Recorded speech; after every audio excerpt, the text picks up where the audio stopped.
TMJ tak berpuas hati, dedah ada mafia di sebalik kekalahan pelik JDT ke atas Buriram United.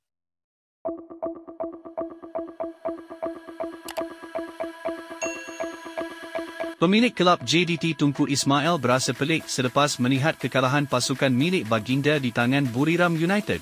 TMJ mendakwa ada mafia di sebalik aksi itu.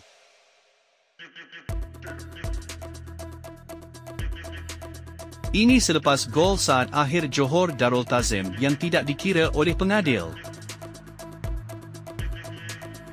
JDT menyangka telah mendapat talian hayat pada minit akhir perlawanan menerusi Jorge Obregon. Malangnya gol itu dibatalkan kerana penyerang Colombia itu didakwa berada di kedudukan offside.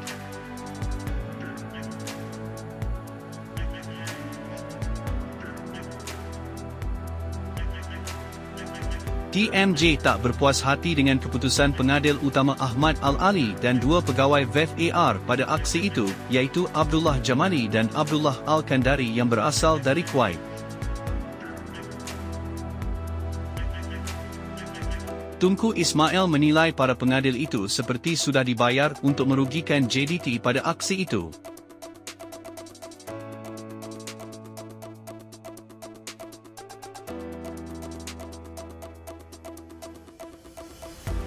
Kenapa gol JDT dikira offside sedangkan ulang tayang nampak macam tak offside? Apa yang berlaku? Siapa jaga VAR? Haram sudahlah, tak boleh ulang semula lepas semakan semula VAR. Saya berasa penolong pengadil asyik angkat bendera saja walaupun tak tahu betul-betul offside ke tak. Para pengadil itu nampaknya sudah dibayar, kata TMJ.